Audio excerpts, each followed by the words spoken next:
बिस्मिल्लाहिर्रहमानिर्रहीम। आज से हम इलेक्ट्रिसिटी एंड मैग्नेटिज़्म जो कि बीएस लेवल पे एक कंपलसरी सब्जेक्ट है और इसे 2 सेमेस्टर्स में पढ़ाया जाता है, इसको हम शुरू करेंगे। और हम जो बुक्स फॉलो करेंगे वो 2 बुक्स होंगी। एक physics by Halliday Resnick Krane volume 2, उसमें जो चैप्टर 25 है उससे हम शुरुआत करेंगे। और दूसरी जो बुक मैं फ़ॉलो करूँगा वो होगी university physics by Young Freedman. जो भी टॉपिक्स मैं आपको कवर करवाऊँगा वो इन 2 बुक्स में से होंगे और हम इंशाल्लाह इसका A to Z सारे के सारे टॉपिक्स और उसके साथ साथ जो physics by Halliday Resnick crane में एग्जांपल्स और एक्सरसाइज न्यूमेरिकल प्रॉब्लम्स हैं वो हम कोशिश करेंगे इंशाल्लाह सारे के सारे साथ साथ वो भी कवर हो जाएं। तो दोबारा से बता रहा हूँ कि हम जो बुक कवर करेंगे वो 2 बुक्स होंगी। उन्हीं में जो जो चीज़ें हमारी आ रही होंगी वो हमने कवर करनी है। एक फ़िज़िक्स बाय HRK और दूसरी यूनिवर्सिटी फ़िज़िक्स। अब जो दोनों बुक्स हैं उनसे मैंने आपका डाटा जो है वो सारा कलेक्ट किया हुआ है और उनमें जो पहला टॉपिक हमारा बनता है आज जो हम पढ़ेंगे वो होगा, एक तो होगा fundamental forces in physics. Physics में जो फंडामेंटल फोर्सेस हैं उनके बारे में हमने पढ़ना है। दूसरा हम हिस्ट्री ऑफ चार्ज के बारे में कंप्लीट पढ़ेंगे। अगर हम इन दोनों बुक्स को पढ़ते हैं तो इन दोनों बुक्स के अंदर कंप्लीट हिस्ट्री बयान की गई है। तो पहले हम शुरू करते हैं फंडामेंटल फोर्सेस इन फ़िज़िक्स से। अब फ़िज़िक्स में जो फंडामेंटल फोर्सेस हैं वो 4 हैं: स्ट्रॉन्ग, वीक, ग्रेविटी और इलेक्ट्रोमैग्नेटिक फ़ोर्स। अब अगर हम इनको देखें, हमारा जो आज का टॉपिक है वो है इलेक्ट्रोमैग्नेटिज़म के बारे में, लेकिन चूंकि उसने हल्का सा इंट्रोडक्शन दिया हुआ है बुक्स में, इसलिए मैं आपको हल्का सा दोबारा से इंट्रोडक्शन दे रहा हूँ। ये जो स्ट्रॉन्ग फोर्स है ये होती है न्यूक्लियस के अंदर, इनसाइड न्यूक्लियस, न्यूक्लियस के बाहर ये नहीं पाई जाती और इसकी रेंज इंतहाई थोड़ी होती है, लेकिन ये पावरफुल है। पावरफुल कैसे है कि न्यूक्लियस के अंदर जो प्रोटॉन्स हैं उनके अंदर रिपल्शन होती है और न्यूट्रॉन्स भी मौजूद होते हैं। इस स्ट्रॉन्ग फोर्स की वजह से प्रोटॉन्स और न्यूट्रॉन्स जो हैं वो न्यूक्लियस के अंदर कायम रहते हैं, वहाँ से बाहर नहीं आते। अब ये पावरफुल है लेकिन ये शॉर्ट रेंज। दूसरी जो है वो वीक फोर्स है। वीक फोर्स बेसिकली होती है जब डिके प्रोसेस हमारे पास आते हैं और जो डिके प्रोसेस है उनमें मेनली है बीटा डिके। अब वीक फोर्स में एक प्रोटॉन जो है वो न्यूट्रॉन और इलेक्ट्रॉन में कन्वर्ट हो जाता है। तो बेसिकली जब एटम्स टूटते हैं तो उनके अंदर जो फोर्सेस वहाँ पर काम कर रही होती हैं उन्हें हम वीक फोर्सेस का नाम देते हैं और ये शॉर्ट रेंज हैं और ये काफ़ी वीकर होती हैं। थर्ड पे ग्रेविटेशनल फोर्स है। अब कोई भी बॉडी जिसका मैस हो तो उसके अंदर एक ग्रेविटी की फ़ोर्स पाई जाती है। तो ऑल बॉडीज़ विद मैसेस, कोई भी बॉडी जिसका मैस होगा तो उसके अंदर एक ग्रेविटेशनल फोर्स होगी, वो दूसरी बॉडीज़ को अपनी तरफ अट्रैक्ट कर सकती है। इसकी रेंज इनफाइनाइट होती है और ये वीकर है, यानी ये काफ़ी कमज़ोर। उसमें जो ग्रेविटेशनल कांस्टेंट की वैल्यू है 6.67 मल्टीप्लाई 10⁻11, तो उसकी जो 10⁻11 है वो काफ़ी कम है, इसलिए हम कहते हैं काफ़ी वीकर। लेकिन जो रेंज होगी वो इनफाइनाइट रेंज आएगी। अब जो हमारा आज का मेन टॉपिक है वो है इलेक्ट्रोमैग्नेटिज़म। अब जो इलेक्ट्रिसिटी एंड मैग्नेटिज़म है उसी को शॉर्ट फॉर्म में इलेक्ट्रोमैग्नेटिज़म कहते हैं और जो फोर्स है उसे हम कहते हैं इलेक्ट्रोमैग्नेटिक फ़ोर्स। अब इसी के बारे में हमने सारे का सारा पढ़ना है। तो यहाँ पर सिंपली हम बता देते हैं कि उसकी जो रेंज है वो इनफाइनाइट है और ये होती किन बॉडीज़ के दरमियान है? Electrically charged bodies. अब ये इलेक्ट्रिकली का क्या मीनिंग होता है, चार्ज का क्या मीनिंग होता है, ये हमने आज के टॉपिक में सारे का सारा कवर करना है। अब देखें ग्रेविटी और इलेक्ट्रोमैग्नेटिक फ़ोर्स। ग्रेविटी जो होती है, कोई भी बॉडी जिसका मैस हो उसके अंदर ग्रेविटी मौजूद होगी, वो दूसरी बॉडीज़ को अट्रैक्ट कर सकती है। इसी तरह जो इलेक्ट्रोमैग्नेटिक फ़ोर्स है वो बॉडी जिसके ऊपर कोई ना कोई चार्ज मौजूद हो। तो ग्रेविटी में जिसका मैस है और इलेक्ट्रोमैग्नेटिज़म में बॉडी जिसके ऊपर कोई ना कोई चार्ज मौजूद है। इन दोनों की रेंज जो है वो इनफाइनाइट है। इलेक्ट्रोमैग्नेटिज़म में बेसिकली 4 मैक्सवेल इक्वेशंस हैं, लेकिन ये हमारा ऑलमोस्ट सबसे लास्ट टॉपिक है इलेक्ट्रोमैग्नेटिज़म का। तो उसमें जो 4 इक्वेशंस हम डिराइव करेंगे वो सारी की सारी इलेक्ट्रोमैग्नेटिज़म को बयान कर रही होती हैं। और दूसरा, इलेक्ट्रोमैग्नेटिज़म को हम सिंपली क्या बता सकते हैं? स्ट्रक्चर ऑफ एटम, यानी एटम्स का स्ट्रक्चर किस तरह से है, वो किस तरह से अरेंज है। और दूसरा, सॉलिड्स में जो मॉलिक्यूल्स होते हैं उनके अंदर एटम्स एक दूसरे से किस तरह जुड़े होते हैं, उन्हें बयान करने के लिए और उनके दरमियान जो फोर्स होती है उसे हम कहते हैं इलेक्ट्रोमैग्नेटिक फ़ोर्स। और जो फील्ड हम स्टडी करते हैं उसको हम कहते हैं इलेक्ट्रोमैग्नेटिज़म। अब जो इसकी प्रैक्टिकल एग्जांपल्स हैं, उनमें अगर हम गौर करें तो फ़िज़िक्स की जो बाकी ब्रांचेज़ हैं उनमें इलेक्ट्रोमैग्नेटिज़म का दखल ज़रूर है। For example friction. अब फ्रिक्शन की वजह से हम चल पाते हैं, फ्रिक्शन की वजह से हम लिख पाते हैं, तो फ्रिक्शन के अंदर भी इलेक्ट्रोमैग्नेटिक फ़ोर्स मौजूद होती है। नॉर्मल फ़ोर्स ये भी क्या है कि जब हम चल रहे होते हैं या किसी भी बॉडी को जब ज़मीन पे या किसी सरफेस पे मूव करवा रहे हैं तो एक नॉर्मल फ़ोर्स भी एक्ट कर रही होती है। वो नॉर्मल फ़ोर्स क्यों एक्ट करती है, वो भी हमारा इलेक्ट्रोमैग्नेटिज़म का टॉपिक है। Spring force. अब स्प्रिंग फ़ोर्स जो है ये बेसिकली सिंपल हार्मोनिक मोशंस के अंदर आता है, या हम इसे कह सकते हैं वेव एंड ऑसिलेशंस वाले टॉपिक में। सरफेस टेंशन ऑफ लिक्विड्स में जो सरफेस टेंशन मौजूद होती है जिसकी वजह से उसके ऊपर एक लेयर सी हल्की सी बन जाती है, तो उसको भी हमें स्टडी करना हो तो वो भी इलेक्ट्रोमैग्नेटिज़म के अंदर आएगी। इलास्टिसिटी ऑफ सॉलिड्स के अंदर जो थोड़ी बहुत लचक होती है, जिस तरह ये पेंसिल है तो पेंसिल को हम इस तरह से करके छोड़ देते हैं तो ये टूटने बगैर वापस आ जाती है। तो इस लचक को बयान करने के लिए भी हम इलेक्ट्रोमैग्नेटिज़म का सहारा लेते हैं। Force between electron and nucleus. अब न्यूक्लियस ने इलेक्ट्रॉन को किस तरह से अपने इर्द गिर्द वो रिवॉल्व करवाता है, उसमें भी इलेक्ट्रोमैग्नेटिक फ़ोर्स है। Motion of charged body under effect of external electric field. ये हमने इंटर लेवल पे भी पढ़ा था कि जब किसी भी चार्ज्ड बॉडी को जो बैरूनी इलेक्ट्रिक फील्ड है उसमें मूव करवाएंगे तो वो किसी खास डायरेक्शन में मूव करना शुरू कर देता है। Flow of electric charges through circuit, इसे हम बेसिकली करंट कहते हैं। तो करंट के फ़्लो करने के लिए भी हम इसी फील्ड का सहारा लेंगे। Force between permanent magnets. अब जो मैग्नेट्स हैं वो एक दूसरे को किस तरह से अट्रैक्ट या रिपेल करते हैं, उनके अंदर भी जो प्रॉपर्टी है वो भी हमारी इलेक्ट्रोमैग्नेटिज़म के ज़रिए असर आती है। प्रॉपर्टीज़ ऑफ मैग्नेटिक मटेरियल्स, अब उनकी प्रॉपर्टीज़ भी, और जो इसका एक मेन टॉपिक है इलेक्ट्रोमैग्नेटिक रेडिएशन, जो हमारी मॉडर्न ऑप्टिक्स की बुनियाद है। तो मॉडर्न ऑप्टिक्स इलेक्ट्रोमैग्नेटिज़म के बगैर बेकार है, उसको हम कम्प्लीटली बयान नहीं कर सकते। दूसरा अगर हम देखें जो हमारी रोज़मर्रा ज़िंदगी में इलेक्ट्रोमैग्नेटिज़म इस्तेमाल हो रही है, उनमें सबसे पहले मोटर्स हैं। किसी भी किस्म की मोटर हो उसमें जो वर्किंग प्रिंसिपल है उसमें कहीं ना कहीं इलेक्ट्रोमैग्नेटिज़म शामिल होती है। जनरेटर के अंदर भी वर्किंग में इलेक्ट्रोमैग्नेटिज़म आएगा। रिलेज़ जो हैं ये सर्किट्स को मज़ीद आसानी होगी या सर्किट्स को इस्तेमाल करने में। लाउड स्पीकर, आवाज़ को कम करना हो ज़्यादा करना हो फिर भी हमें आसानी है।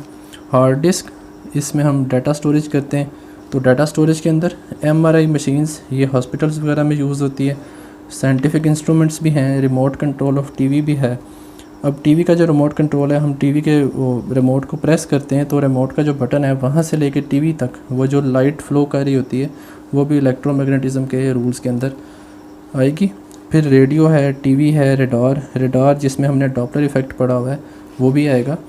माइक्रोवेव ओवन भी है और सेलुलर फ़ोन्स भी हैं। अब यहाँ तक जो हमने पढ़ा है वो बेसिकली क्या है कि जो इलेक्ट्रोमैग्नेटिज़म उसकी डेफिनेशन क्या थी और उसका हमारी प्रैक्टिकल लाइफ में क्या यूज़ था।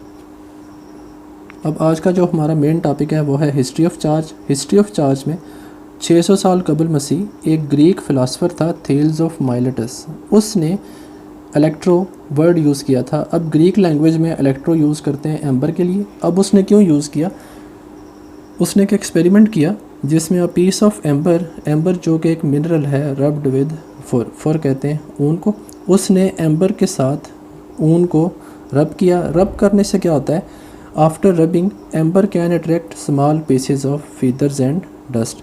रबिंग के बाद वो जो एम्बर, वो जो पहले न्यूट्रल था, कुछ भी नहीं कर रहा था, ना अट्रैक्शन ना रिपल्शन, जैसे ही हम उसको ऊन के साथ रब करते हैं, रबिंग के फ़ौरन बाद एम्बर जो है वो छोटे छोटे परों और गर्दो गुबार को अपनी तरफ अट्रैक्ट करना शुरू कर देता है। और दूसरा, अगर हम इसी तरह से दो एम्बर के राड्स को अलग-अलग ऊन के साथ अगर हम रब करें तो वो दोनों राड्स जो हैं, 2 rubbed amber rods repel each other. अब वो जो दोनों राड्स थे वो एक दूसरे को रिपेल करना शुरू कर देते थे। दोबारा से देखें, उसने एक पीस ऑफ एम्बर को, एक राड को ऊन के साथ जब रब किया तो रब करने के नतीजे में उसके फ़ौरन बाद वो छोटे छोटे परों के टुकड़ों को और गर्दो गुबार को अपनी तरफ अट्रैक्ट करना शुरू कर देता था। और दूसरा, अगर हम 2 राड्स यूज़ करें तो वो दोनों राड्स एक दूसरे को रिपेल करना शुरू कर देते थे। अब उसने क्या किया, उसने नोट किया कि ये जो प्रॉपर्टी है वो जो अट्रैक्शन या रिपल्शन कर रही है, this attractive property doesn't leave the surface of the rod at once, अब उसने नोट किया कि वो जो प्रॉपर्टी है वो एकदम से रॉड्स की जो सरफेस है उसको लीव नहीं कर रही, वहाँ पर कुछ देर के लिए मौजूद रहती है, तो उसने उसको इलेक्ट्रोस्टैटिक्स का नाम दिया। इलेक्ट्रो यानी वो एम्बर। अब वो जो सारी प्रॉपर्टीज़ बयान कर रहा है वो एम्बर की बयान कर रहा है, तो एम्बर को ही ग्रीक लैंग्वेज में इलेक्ट्रो कहते हैं, इसलिए वो इलेक्ट्रो का वर्ड यूज़ कर रहा है। अब इलेक्ट्रो ये एम्बर के लिए यूज़ हुआ, और स्टैटिक्स कहते हैं रुका हुआ, यानी एम्बर की वो प्रॉपर्टी जो उसके ऊपर आके रुक गई है, वो आगे फ़्लो नहीं कर रही, कहीं आगे पीछे नहीं जा रही, इसलिए वहाँ पर इलेक्ट्रोस्टैटिक्स का नाम यूज़ किया जाता है। हमारी जो मॉडर्न डेफिनेशन है इलेक्ट्रोस्टैटिक्स की वो थोड़ी सी और है, लेकिन अगर हम हिस्ट्री में देखें तो हिस्ट्री में इलेक्ट्रो का वर्ड यूज़ करते हैं एम्बर के लिए, और एम्बर को जब हम ऊन के साथ रब करते हैं तो रब करने के फ़ौरन बाद वो दूसरी चीज़ों को अपनी तरफ अट्रैक्ट करना शुरू कर देता है।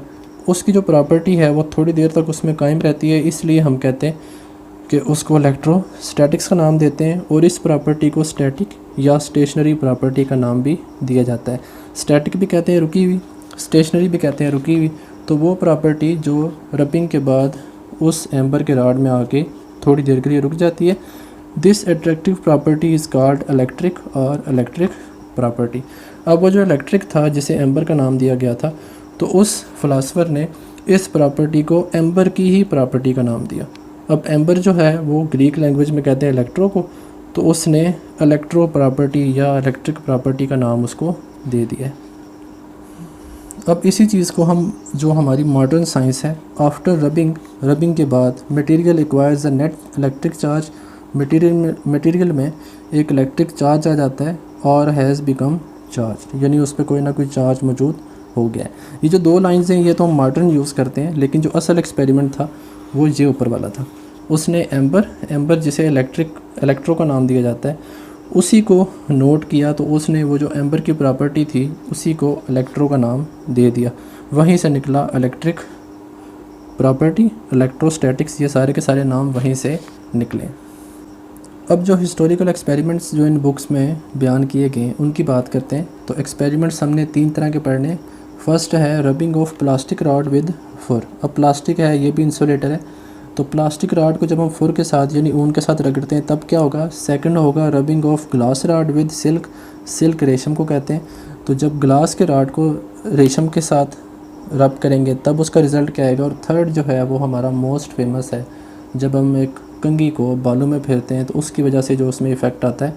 तो तीनों एक्सपेरिमेंट्स को हमने स्टडी करना है, फिर उनसे हम आएंगे हमारी जो चार्ज की डेफिनेशन है। तो पहले देखते हैं rubbing of plastic rods with फुर। जब प्लास्टिक के रॉड को फुर के साथ रब किया जाता है, जैसे ही हम रब करते हैं तो plastic rod repel each other. वो जो प्लास्टिक के रॉड्स हैं, फ़र्ज़ करें हमारे पास 2 रॉड्स थे, उन 2 रॉड्स को हमने ऊन के साथ रब किया। जैसे ही रब करते हैं वो दोनों रॉड्स एक दूसरे को रिपेल करना शुरू कर देते हैं। Plastic rods get negative charge. अब प्लास्टिक रॉड्स के ऊपर नेगेटिव चार्ज आ जाता है, और जो फुर जो ऊन है उसके ऊपर एक पॉजिटिव चार्ज आ जाएगा। प्लास्टिक रॉड एंड फुर अट्रैक्ट ईच अदर। अब वो जिनको हमने रगड़ा था पहले वो एक दूसरे को अट्रैक्ट या रिपेल नहीं कर रहे थे, लेकिन जैसे ही हम उनको आपस में रब करते हैं तो वो दोनों बॉडीज़ जिनको रब किया जाए वो एक दूसरे को अट्रैक्ट करना शुरू कर देती हैं। तो प्लास्टिक रॉड एंड फुर अट्रैक्ट ईच अदर। फिर सेकंड पे है rubbing of glass rods with silk.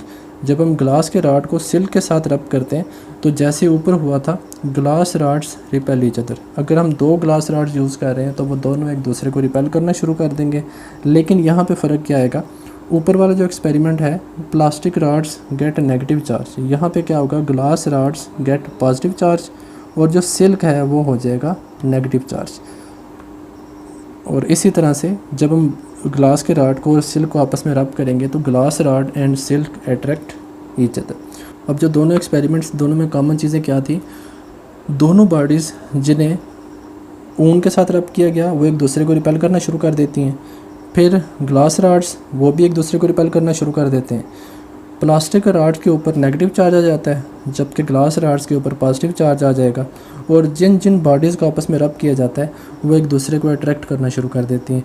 तो प्लास्टिक रॉड जो है वो फुर को अट्रैक्ट करेगा, और ग्लास का रॉड जो है वो सिल्क को अट्रैक्ट करना शुरू कर देता है।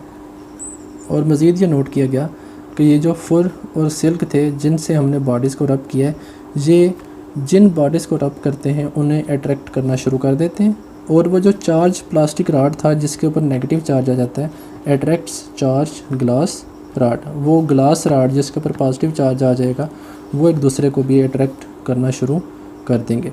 When ever two bodies are rubbed, जब भी दो बॉडीज़ को रब्ड किया जाए, रगड़ा जाए, दे अट्रैक्ट ईच अदर, वो जो दो बॉडीज़ हैं वो एक दूसरे को अट्रैक्ट करना शुरू कर देती हैं। अगर हम दो बॉडीज़ को आपस में रब नहीं करते तो वो एक दूसरे को अट्रैक्ट नहीं करेंगी। अब जो साइंटिस्ट थे जिन्होंने इस चीज़ को मज़ीद बयान किया वो एक साइंटिस्ट है डूफे, 1734 में उसने ये बयान किया कि जो लाइक चार्जेस हैं, जो एक जैसे चार्जेस होंगे वो एक दूसरे को रिपेल करेंगे और अनलाइक चार्जेस अट्रैक्ट, जो एक दूसरे के मुखालिफ हैं वो एक दूसरे को अट्रैक्ट करना शुरू कर देते हैं। यहीं से उसने नतीजा निकाला कि हमारे पास कितने किस्म के चार्जेस हैं, 2 किस्म के। अब वो जो 2 किस्म के चार्जेस हैं उन्हें बयान करने में बेंजामिन फ्रैंकलिन ने अपना किरदार अदा किया है। वो उन दोनों चार्जेस को नाम देता है पॉजिटिव एंड नेगेटिव चार्जेस का नाम देगा।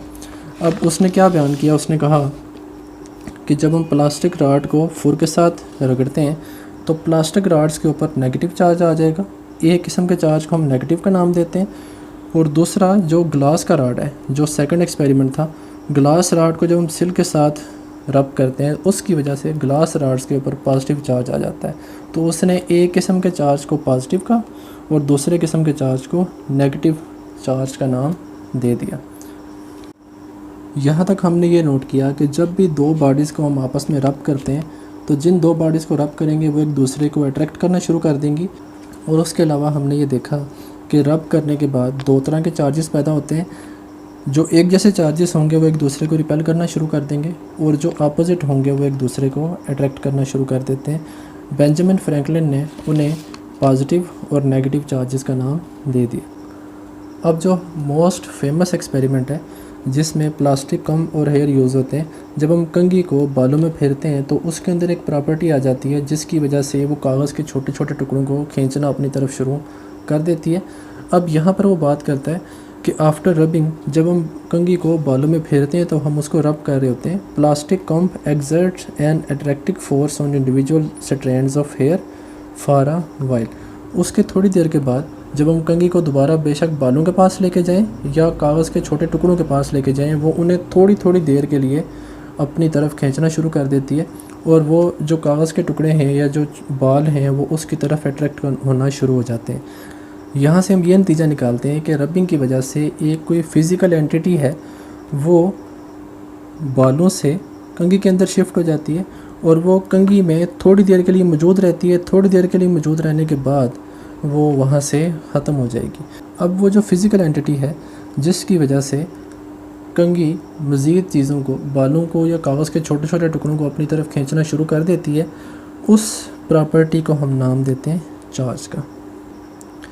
इस एक्सपेरिमेंट से हम ये नतीजा निकालते हैं कि जब कंघी को बालों में रब किया जाता है तो जब कंघी बालों में अभी तक मौजूद होती है, जब रब हम कर रहे होते हैं, उस दौरान बालों से कंघी के अंदर एक फ़िज़िकल एंटिटी ट्रांसफ़र होती है जो कंघी के अंदर थोड़ी देर के लिए कायम रहेगी, मौजूद रहेगी।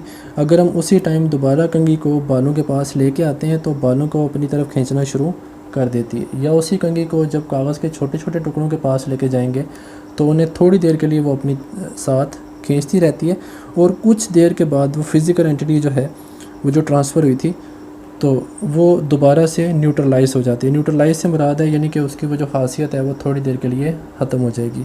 या इसको हम यूँ भी बयान कर सकते हैं कि बालों में जब हम रब करते हैं तो बालों में रब करने के दौरान उस कंघी में एक जो फ़िज़िकल प्रॉपर्टी आ जाती है जिसकी वजह से वो दूसरी छोटी छोटी चीज़ों को अपनी तरफ खींचना शुरू कर देती है।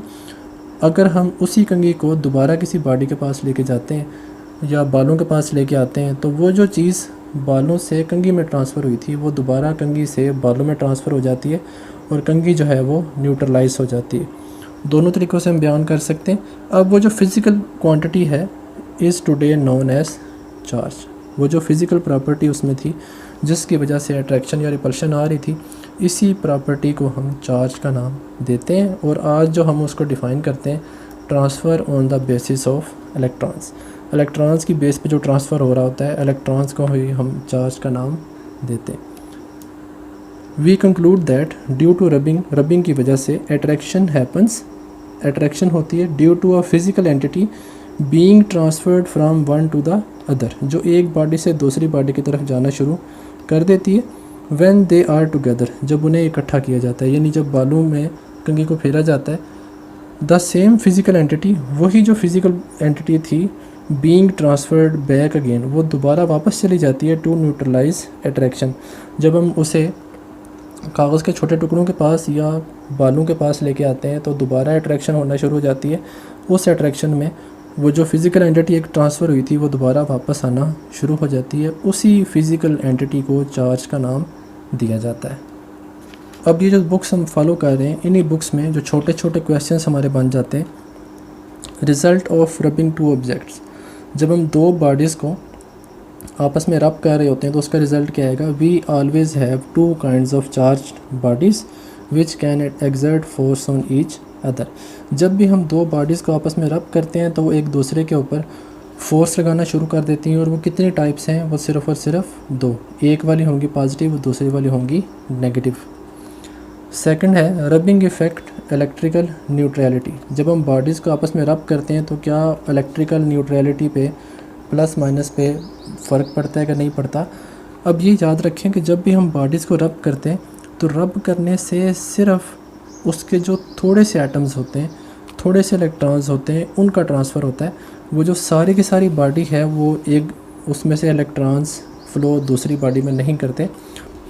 Only a few of electrons from atoms of one object transfer to the other, थोड़े से इलेक्ट्रॉन्स होते हैं जो एक बॉडी से दूसरी बॉडी में ट्रांसफ़र हो जाते हैं। जिस तरह हम कंघी को बालों में जब फेर रहे होते हैं तो बालों से थोड़े से इलेक्ट्रॉन्स होंगे वो कंघी में ट्रांसफ़र हो जाते हैं।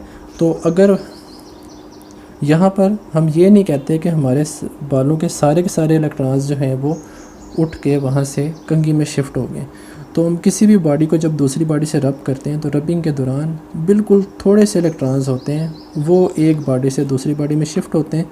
फिर जब हम उस बॉडी को दोबारा पहली बॉडी के पास लेके आते हैं तो वो इलेक्ट्रॉन्स वापस अपनी असल बॉडी में आ जाते हैं और वो जिस्म है वो दोबारा न्यूट्रलिटी की तरफ चला जाता है। Relatively small number of electrons upset the electrical neutrality of these objects. अब वो जो बिल्कुल थोड़े से इलेक्ट्रॉन्स होते हैं जिनकी वजह से ये सारे का सारा काम हो रहा होता है, एक बॉडी में से इलेक्ट्रॉन्स जो बिल्कुल थोड़े होते हैं मिक़दार में, वो एक बॉडी से उठ के दूसरी बॉडी में शिफ्ट हो जाते हैं, जिसकी वजह से वो अट्रैक्शन या रिपल्शन शो कर देती है और थोड़ी देर के बाद वो प्रॉपर्टी वहाँ से ख़त्म हो जाती है। तो एज आ होल अगर हम देखें तो इलेक्ट्रॉन सारे के सारे फ़्लो नहीं करेंगे, बिल्कुल थोड़े से इलेक्ट्रॉन हैं वो एक बॉडी से दूसरी में जाते हैं, फिर वो कुछ देर तक वहाँ पे अमल करते हैं और उसके बाद वो न्यूट्रल होना शुरू हो जाते हैं।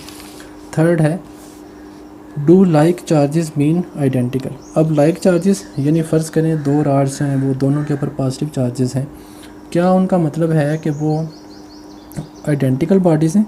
No, only both will have same algebraic sign. अब फ़र्ज़ करें एक राड जो है वो लंबाई में छोटा है, एक राड जो है वो लंबाई में बड़ा है, तो उन दोनों को अगर हम ऊन के साथ जब रब करते हैं तो दोनों के ऊपर जो चार्ज आएगा, अब उस चार्ज की मिक़दार जो है वो सेम होगी, लेकिन बॉडीज़ की जो अपना साइज़ है वो आपस में सेम नहीं है।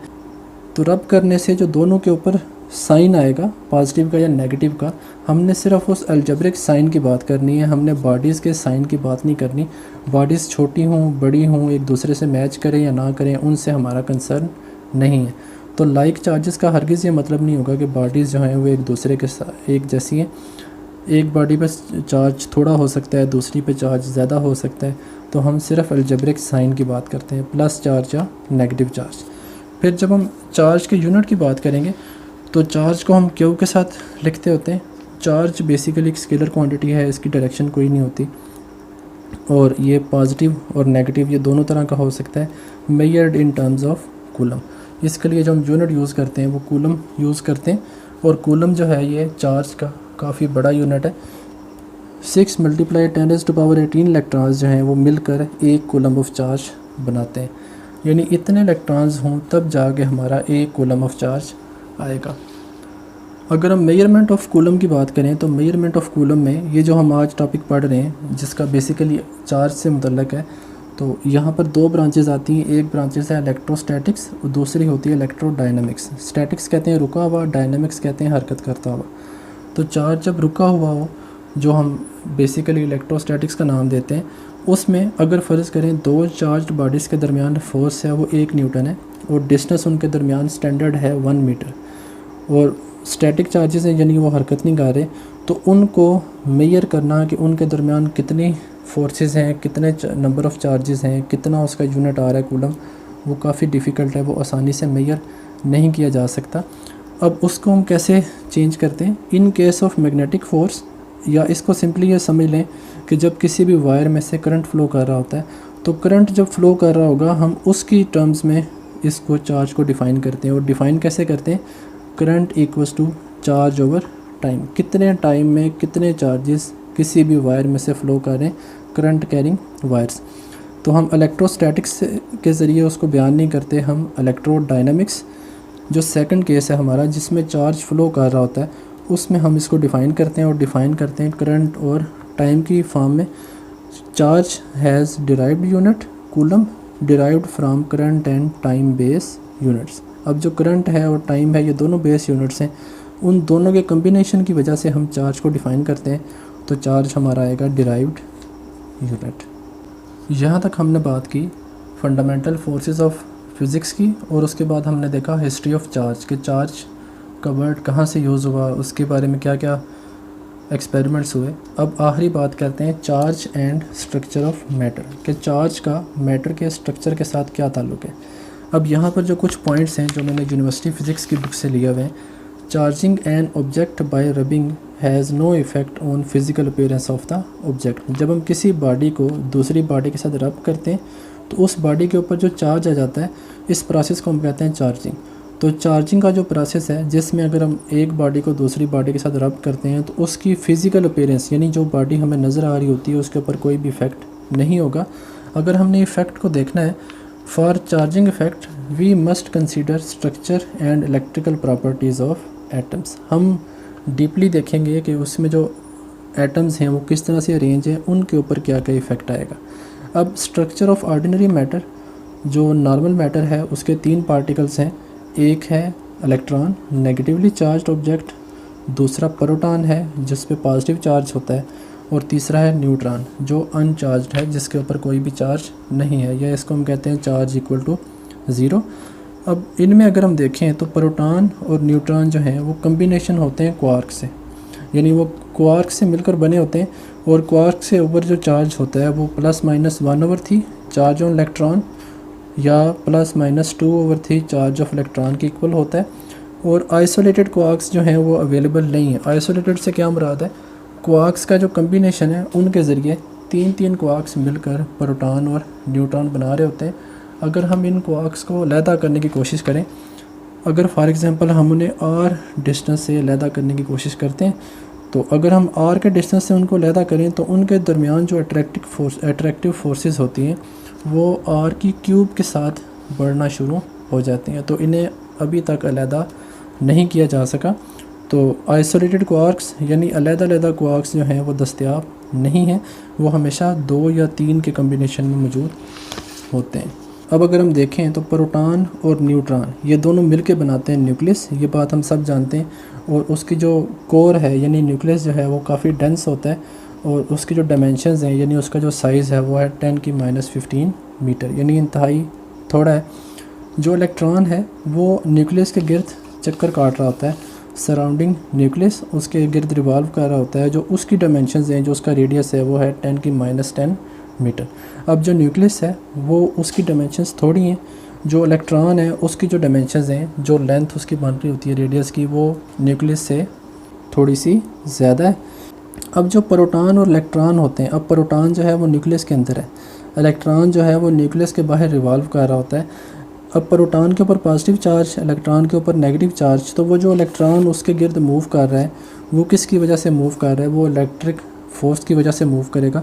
वो इलेक्ट्रॉन जो है वो आसानी से बाहर नहीं जाता, ना ही प्रोटॉन वहाँ से निकल के बाहर आता है। प्रोटॉन निकल के बाहर क्यों नहीं जाता? क्योंकि हमने जो सबसे पहला टॉपिक पढ़ा वो था स्ट्रॉन्ग फोर्स का। स्ट्रॉन्ग फोर्स की वजह से प्रोटॉन अपनी जगह कायम रहता है, वो न्यूक्लियस के अंदर ही रहेगा।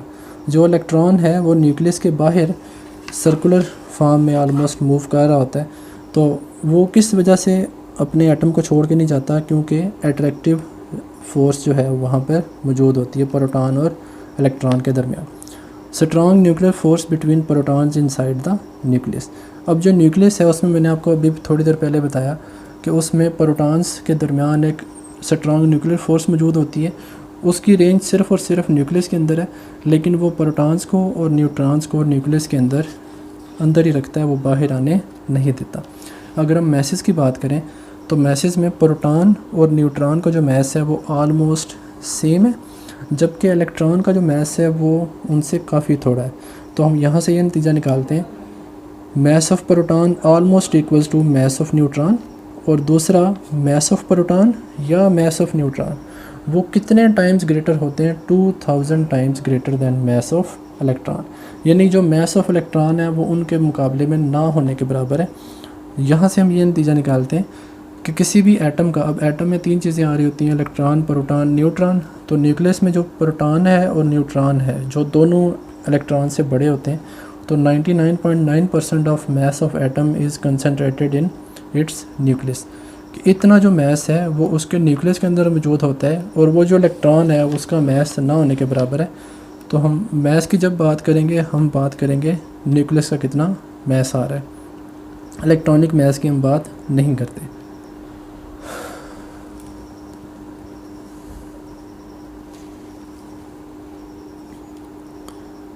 फिर अगर हम देखें तो magnitude of charge on electron and proton is same. अब जितना चार्ज इलेक्ट्रॉन पे होता है उतना ही चार्ज प्रोटॉन पे होता है। फ़र्क सिर्फ कितना आएगा, इलेक्ट्रॉन के चार्ज को हम नेगेटिव का नाम देंगे और प्रोटॉन के चार्ज के साथ हम प्लस का नाम यूज़ करते हैं। अब ये चार्ज होता कितना है इसकी हम एंड पे बात करते हैं।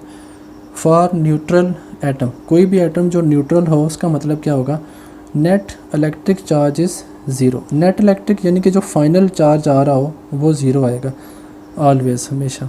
Number of electrons equals to number of protons. जितने उस एटम में इलेक्ट्रॉन्स मौजूद होंगे उतने ही उस एटम्स में प्रोटॉन मौजूद होंगे। अब दोबारा देखें, इलेक्ट्रॉन है एटम उसके न्यूक्लियस के बाहर, प्रोटॉन न्यूक्लियस के अंदर है, लेकिन ये दोनों चीज़ें एटम के अंदर आ रही हैं। तो उसमें जितने इलेक्ट्रॉन हैं अगर उतने ही प्रोटॉन हैं तो हम कहते हैं कि वो जो एटम है वो न्यूट्रल है। अब नंबर ऑफ़ इलेक्ट्रॉन्स या protons in a neutral atom, हम जो बेसिकली एक डेफिनेशन पढ़ते होते हैं कि किसी भी एटम में जितने प्रोटॉन हैं वही उसका एटॉमिक नंबर है। लेकिन अगर एक एटम न्यूट्रल है तो उसमें जितने नंबर ऑफ़ प्रोटॉन हैं उतने ही नंबर ऑफ़ इलेक्ट्रॉन होते हैं। तो हम दोनों की बेस पे एटॉमिक नंबर को डिफ़ाइन कर सकते हैं। हम लाजमी तौर पे प्रोटॉन की बात नहीं करते, हम इलेक्ट्रॉन का भी कह देते हैं कि अगर उसमें 18 इलेक्ट्रॉन है तो उसका एटॉमिक नंबर भी 18 होगा। फिर यहाँ पर देखें एक प्रोसेस है आयोनाइजेशन। अब आयोनाइजेशन होता क्या है, इफ़ वन और मोर इलेक्ट्रॉन्स रिमूव, अगर हम किसी बॉडी में से इलेक्ट्रॉन्स को रिमूव कर देते हैं तो पीछे इलेक्ट्रॉन्स कम हो जाएंगे, प्रोटॉन ज़्यादा हो जाएंगे बॉडी में, तो हम उस बॉडी को बोलेंगे वो बॉडी जो थी वो जो पहले न्यूट्रल थी वो बन जाती है पॉजिटिव आयन।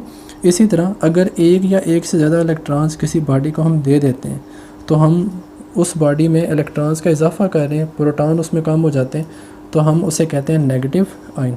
अगर बॉडीज़ में से इलेक्ट्रॉन्स को निकालें, इलेक्ट्रॉन्स की कमी, उसको हम बोलेंगे पॉजिटिव आयन। अगर हम किसी बॉडी को इलेक्ट्रॉन दें उसमें इलेक्ट्रॉन्स का इजाफा हो जाएगा, उसे हम बोलेंगे नेगेटिव आयन। और इन दोनों प्रोसेस को हम मिल के बोलते हैं आयोनाइजेशन।